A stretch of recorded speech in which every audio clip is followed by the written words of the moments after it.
রাতভর ইরানে যুক্তরাষ্ট্রের হামলা, একযোগে কাতার, বাহরাইন সহ 3 দেশের মার্কিন ঘাঁটিতে মিসাইল হামলা ইরানের। জন্মস্থানেই চিরনিদ্রায় শায়িত হচ্ছেন আয়াতুল্লাহ খামেনি, মরদেহ নেওয়া হলো ইমাম রেজা মাজারে, চলছে শেষ মুহূর্তের প্রস্তুতি। আবারও মধ্যপ্রাচ্যে যুদ্ধের দামামা, ইরানের বিরুদ্ধে কঠোর সামরিক অভিযানের নির্দেশ ডোনাল্ড ট্রাম্পের। এবার যুক্তরাষ্ট্রকে কঠিন হুঁশিয়ারি ইরানের, মধ্যপ্রাচ্যে কারো দাদাগিরি চলবে না, বললেন বাঘের গালিবাফ। খামেনির দাফনে জনসমাগম ঠেকাতে রেলপথে যুক্তরাষ্ট্রের হামলা, মাশহাদগামী যাত্রীদের ভোগান্তি চরমে। মধ্যপ্রাচ্য ইস্যুতে এবার ইরানের বিরুদ্ধে মিশর, আরব দেশগুলোর উপর ইরানের হামলাকে সার্বভৌমত্বের চরম লঙ্ঘনাখ্যা। টিকটকে নিজেকে 1 নম্বর দাবি ট্রাম্পের, দাবির পক্ষে নেই কোনো নির্ভরযোগ্য তথ্য, সমালোচনার ঝড়। ইরানে রাতভর নতুন করে হামলা চালিয়েছে যুক্তরাষ্ট্র। এর জবাবে কাতার, বাহরাইন ও কুয়েতে মুহুর্মুহু মিসাইল ও ড্রোন হামলা চালায় ইরান। তাদের হামলার লক্ষ্য এসব দেশে থাকা মার্কিন ঘাঁটি ও অন্যান্য সামরিক অবকাঠামো। ইরানের ছোড়া মিসাইল অথবা ড্রোনের কারণে বাহরাইনে সতর্কতামূলক সাইরেন বাজতে শুরু করে। ইরানি বার্তা সংস্থা তাসনিম নিউজ জানিয়েছে, ইরানের হামলায় কুয়েতের একটি ঘাঁটি কেঁপে ওঠে। অপর একটি সূত্র জানিয়েছে, বাহরাইনের রাজধানী মানামায় মার্কিন নৌবাহিনীর ৫ম নৌবহরের সদর দপ্তরে লক্ষ্য করে হামলা চালায় ইরান। এরপর সেখান থেকে ধোঁয়া বের হতে দেখা যায়। সংবাদ মাধ্যম সিএনএন জানিয়েছে, যুক্তরাষ্ট্রের হামলার পর ইরানের পাল্টা হামলা শুরু হয়। তবে যুদ্ধের শুরুতে হামলা যে তীব্রতা ছিল সেটি এখন পর্যন্ত দেখা যায়নি। সবুজ আলম, ইত্তেফাক।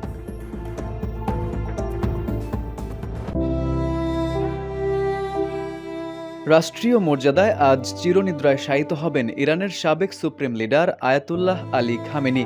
গত 28 ফেব্রুয়ারি যুক্তরাষ্ট্র ও ইসরায়েলের যৌথ হামলায় নিহত হন ইরানের এই সর্বোচ্চ নেতা। 1939 সালে জন্মগ্রহণ করেন আয়াতুল্লাহ খামেনি। জন্মস্থান মাশহাদেই তাকে কবরস্থ করা হবে। শ্রদ্ধা শেষে আয়াতুল্লাহ খামেনির মরদেহ ইরাকের ঐতিহাসিক কারবালা থেকে ফিরিয়ে আনা হয়। এরপর জানাজার জন্য আনা হয় মাশহাদের ইমাম রেজা মাজার কমপ্লেক্সে।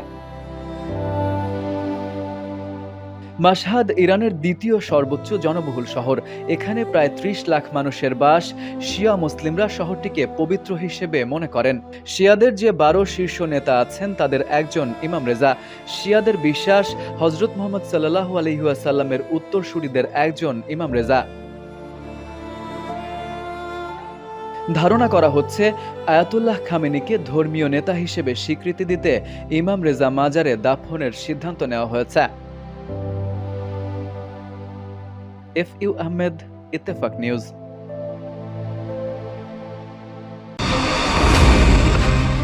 তুরস্কের উদ্দেশ্যে হোয়াইট হাউস ছাড়ার ঠিক আগ মুহূর্তে যুদ্ধবিরতির পথ থেকে সরে আসেন ডোনাল্ড ট্রাম্প। এরপর তুরস্কে পৌঁছে ইরানের বিরুদ্ধে নতুন করে সামরিক অভিযান ও অর্থনৈতিক চাপ বৃদ্ধির সিদ্ধান্ত নেন মার্কিন প্রেসিডেন্ট। হরমুজ প্রণালীতে 3টি বাণিজ্যিক জাহাজে ইরানের ক্রুজ ক্ষেপণাস্ত্র ও ড্রোন হামলার খবর পাওয়ার পরপরই তিনি এই অনুমোদন দেন।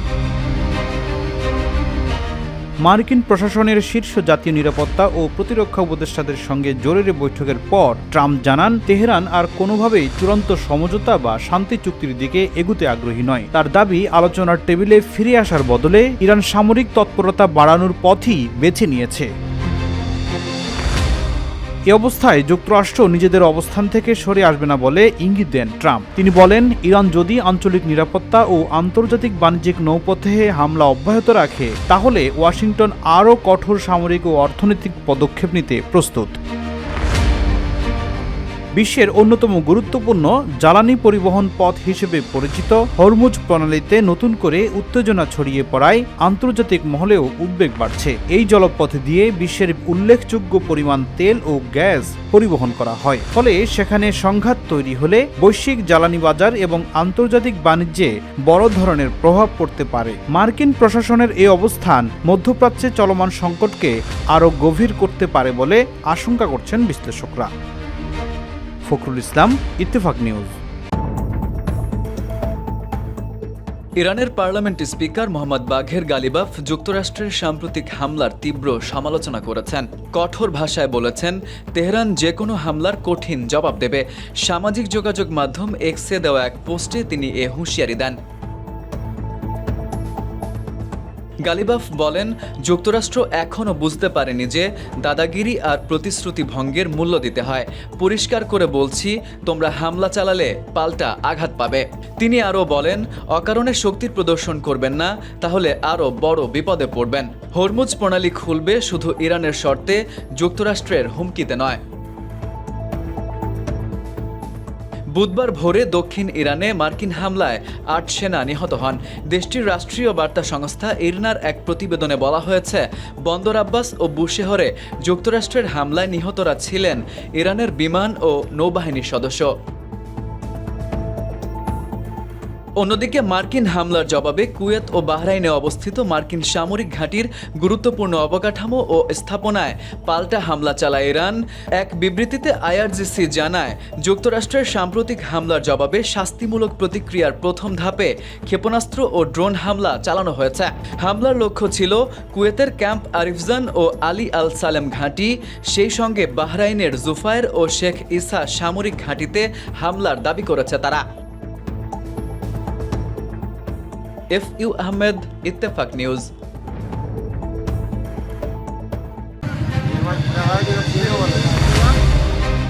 ইরানের সর্বোচ্চ নেতা আয়াতুল্লাহ আলী খামেনির দাফনে জনসমাগম ঠেকাতে এবার দেশটির রেলপথে হামলা চালিয়েছে যুক্তরাষ্ট্র। খামেনির জন্মস্থান ও পবিত্র শহর মাশহাদে সপ্তাহব্যাপী শোক মিছিলের পর তার দাফন সম্পন্ন হওয়ার প্রক্রিয়া যখন চূড়ান্ত পর্যায়ে, ঠিক তখনই বড় ধরনের হামলার মুখে পড়ে ইরানের যোগাযোগ ব্যবস্থা।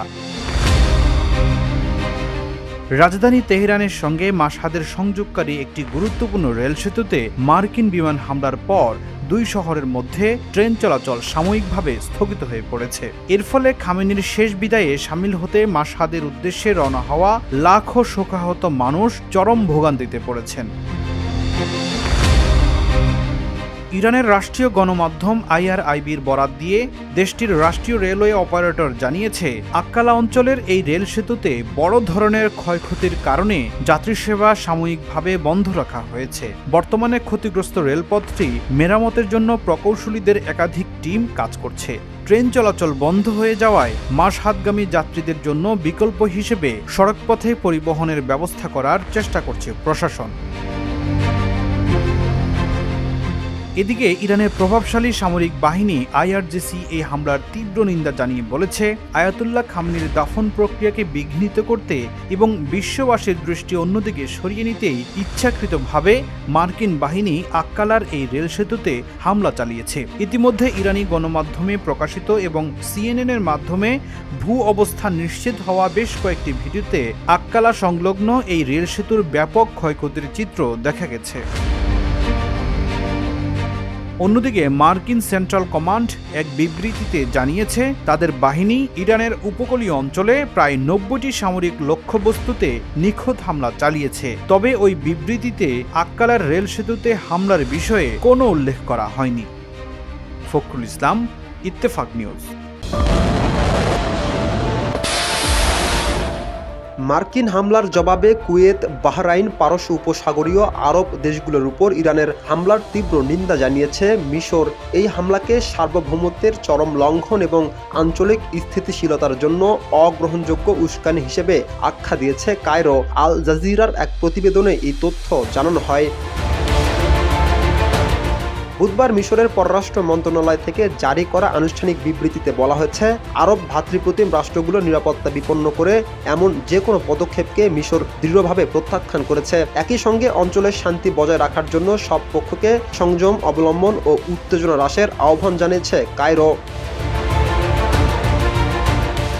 বিবৃতিতে মিশর, কুয়েত ও বাহরাইনের প্রতি তাদের পূর্ণ সংগতি প্রকাশ করেছে। তাদের নিরাপত্তা রক্ষায় যে কোনো হুমকি মোকাবেলার পাশে থাকার প্রতিশ্রুতি পুনর্ব্যক্ত করেছে তারা। মিশরীয় পররাষ্ট্র মন্ত্রণালয় জানিয়েছে, উপসাগরীয় অঞ্চলের স্থিতিশীলতা মিশরের নিজস্ব জাতীয় নিরাপত্তা এবং সামগ্রিক অঞ্চলের নিরাপত্তার একটি অবিচ্ছেদ্য অংশ। ইরানের এই আক্রমণাত্মক আচারের সমালোচনা করে বিবৃতিতে আরও বলা হয়, ইরানের এই বারবার চালানো নিন্দনীয় হামলার পেছনে কোনো যৌক্তিক কারণ বা অজুহাত থাকতে পারে না। রাকিব হাসান, ইত্তেফাক নিউজ। মার্কিন প্রেসিডেন্ট ডোনাল্ড ট্রাম্প দাবি করেছেন তিনি টিকটকের 1 নম্বর ব্যক্তি এবং পপ তারকা টেইলর সুইফট রয়েছেন 11 নম্বর স্থানে। তবে প্রকাশিত তথ্য ও পরিসংখ্যান তার এই দাবির সঙ্গে পুরোপুরি সামঞ্জস্যপূর্ণ নয়।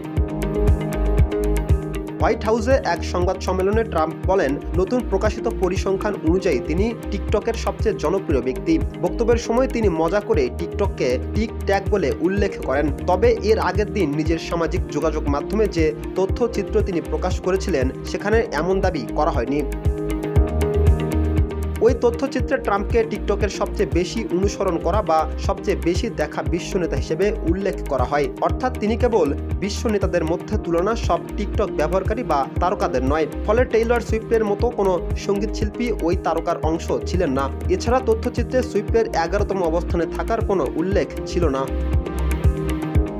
প্রতিবেদনে বলা হচ্ছে, ট্রাম্পের পক্ষে দেখানো 425 বিলিয়ন ভিউ মূলত হ্যাশট্যাগ ও বিভিন্ন ভিডিওর মোট দর্শক সংখ্যা। এতে ট্রাম্পের নিজস্ব অ্যাকাউন্টের ভিডিও ছাড়াও সাধারণ ব্যবহারকারীদের তৈরি সমর্থনমূলক, নিরপেক্ষ কিংবা সমালোচনামূলক সব ধরনের ভিডিও অন্তর্ভুক্ত রয়েছে। ফলে এসব ভিউ জনপ্রিয়তার সরাসরি সূচক নয়। অনুসারীর সংখ্যার দিক থেকে ট্রাম্প সুইফটের চেয়ে অনেক পিছিয়ে। বর্তমানে টিকটকের ট্রাম্পের অনুসারী প্রায় 1,67,00,000, যেখানে টেইলর সুইফটের অনুসারী প্রায় 3,35,00,000। অর্থাৎ অনুসারীর সংখ্যায় সুইফট ট্রাম্পের প্রায় দ্বিগুণ এগিয়ে। এদিকে টিকটকের সবচেয়ে বেশি অনুসারী থাকা নির্মাতাদের তালিকায় রয়েছে খাবি লেইম, যার অনুসারী সংখ্যা 16 কোটিরও বেশি। এরপর রয়েছেন চার্লি ডি অ্যামিলিও এবং মিস্টার বিস্ট। সংবাদ সম্মেলনে ট্রাম্প টিকটকের চীনা মালিকানা এবং সম্ভাব্য নিরাপত্তা ঝুঁকি নিয়েও কথা বলেন। তবে প্রকাশ্য থাকা তথ্য অনুযায়ী তিনি বিশ্ব নেতাদের মধ্যে জনপ্রিয় হতে পারেন, কিন্তু টিকটকের সব ব্যবহারকারী বা সেলিব্রিটিদের মধ্যে 1 নম্বর এমন দাবির পক্ষে কোনো নির্ভরযোগ্য তথ্য পাওয়া যায়নি।